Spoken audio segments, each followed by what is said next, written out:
TV Sound System, you know what it is. Like, comment, share, and subscribe. We are Hockley Social Club, the first event of Sound Sundays that's taking place, and it kicked off in fine style. What are we talking about, Dons? Stop it. This is a mad one, because before I introduce him, I'm going to let you know. It is my birthday on October the 25th. I requested this book, and my partner, she says, yeah, I'll get you the book for your birthday. All good. I said, you know what? I'm going to go and see Don later on, you know. And I was like, all right, cool. Before I left the house, she called me back and says, hey, early present, make sure he signs it. And I was just like, yeah, it's going to have to happen. Live and direct on TV Sound System, Don Letts. Thank you for having me, man. Legendary. Thank you. Thank you for well, taking don't the take the time. legendary thing too seriously. I'm working on it, though. It's a work in progress. Well, you did an amazing job inside there. One of the things is just your musical feeling. You play with such grace, with such ease, in and out of so many different styles of music.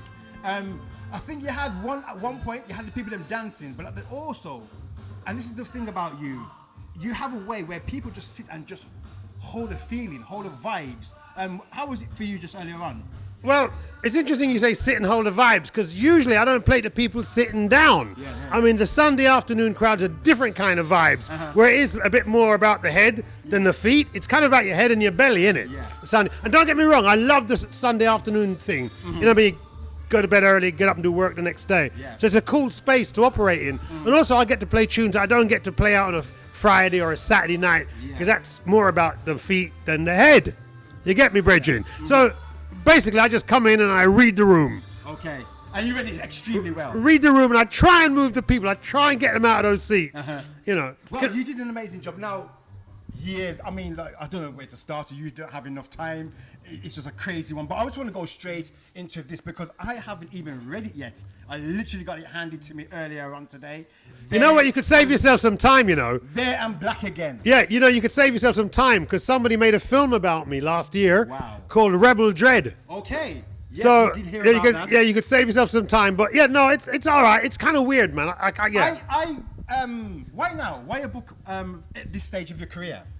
I guess because I've done enough shit that I can write about something now. It would have been stupid to do it when I was 16 or 18, like a lot of people do these days. You know, these 20-year-olds, like my life story, what blood clot life? Yeah. It's just born, innit? We are dealing with. Yeah. So somebody asked me, basically. It's not like I decided to write a book. Somebody suggested it, and I thought, okay, I'll try and run with it, because I don't get what the fuss is about. Okay. You know what I'm saying? As far as I'm concerned, my only real talent is having good taste. But apparently in the 21st century, that's some serious currency, brethren. Well, you've done an amazing job over your career. I mean, I've seen so many interviews and so many things that you've done. If there's, I mean, like, I can't wait to just sit down and take in the book properly.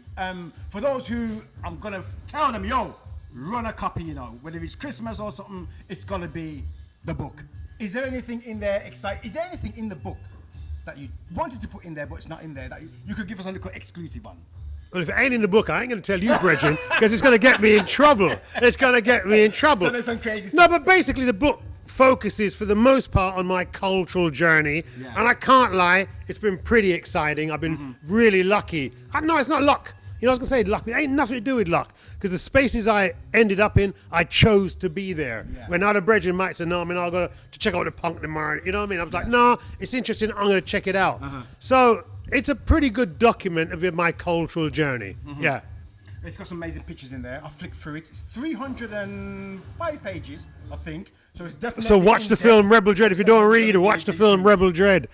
Future plans right now. I mean, you seem to not look like you're gonna slow down right now. Well, here's the thing. I live in London, right? And London's expensive, brethren. And I got 2 teenage daughters. That makes it even more expensive. So, you know, people always say to me, Don, let you do so many things. And living in London, you have to, because London will kill you. Yeah. Trust me. Although I've got to say, I enjoy being creative. That's how I feel that I'm alive, by doing something. You know what I mean? Crazy. And I mean, we're in October now. Might as well say 2024 is a wrap. What's your future plans? Where can we see Don Let in the future? Is there any kind of key things that you've done the book now, you've got the documentary. What's next? What's next? Here's the thing. You know what the truth is? I'm hustling like everybody else. But it's a glamorous hustle. I ain't gonna lie. You know, I mean, as far as I'm concerned, if you can make some money doing something you enjoy, you're winning. Yeah. So right now, I'm hustling a couple of movie projects. I've still got the radio show on the BBC Six Music. Yes, that was a plug. Culture Clash Radio, Saturday nights, 9 till 11. Ooh. And you can download and listen to it when you like via the iPlayer, Yeah, not a definitely. Sounds app. But other than that, yeah, hustling a couple of movie projects. One's based in Jamaica. The other one I can't mention. Yeah, just hustling like everybody else. I'll be DJing out and about because I have to, but I do enjoy, that cultural exchange is turning people on with my culture. Yeah, you know what I mean? And away from like everything what you've been doing over the years, what's your downtime? When is that downtime where you say, hold the vibes, sit back, chill? What does Don Letts do when he's not doing Don Letts? Sleep. That's downtime, isn't it? Sleep, yeah. That's the only thing you can do. Yeah, sleep, yeah. Well, I'm telling you something. You are one of the most prolific people then in my career in terms of sound system, in terms of music, in terms of the way how you've gone through all the generations and you're musical. I mean, like even the way how you play today. It was just on a totally different level. Again, it was like musical. That's why they call me the Rebel Dread, brethren. And it's absolutely You know what I mean? My exactly musical the same. taste is a reflection of the duality of my existence, which is black and British. Yeah. I grew up with reggae coming in this ear and rock and pop and other things coming in this ear. And I'm a product of that combination. And you put it together so well. Not many people can. It's not as easy. I know you probably be like, That's why I'm the Rebel Dread. Oh, you mean? It's not that easy, but when you see you do it with such grace and such calm. You know what, though? and At the end of the day, it's about being honest. You know, I'm not out there trying to prove I'm black. That's kind of obvious for everyone to see. I'm just trying to be honest about the stuff I genuinely like. And I'm not that one-dimensional that it's all about reggae 24/7. That's obviously part of my DNA. But there's other stuff in the world that turns me on as well, man. Yeah. And I remain open to all of that. But if it's got a great bass line, even better.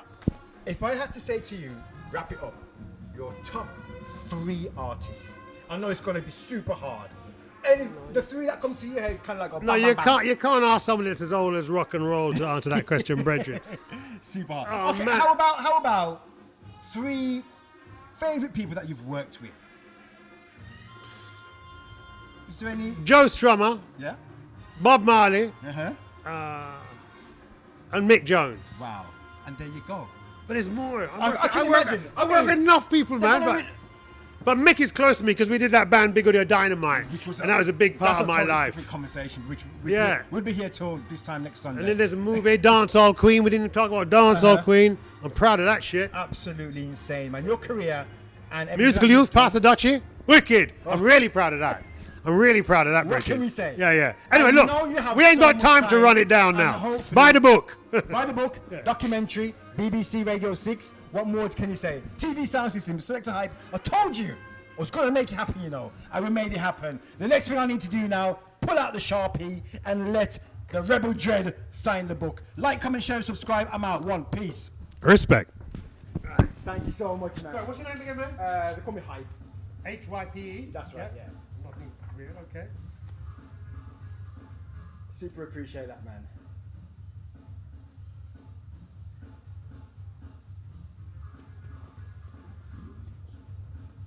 There you go. Perfect. I'll just stop out. Can we do like serious? Like, no smile. Smiling. Try and find a picture of me smiling. Smiling. Perfect. Smiling. Thank you so much, man. Continue the journey, continue Thank the you. work. Super appreciate it, man. Thanks for the program, man. No Appreciate problem, it. man. You take care, yeah? Thank you. Thanks again.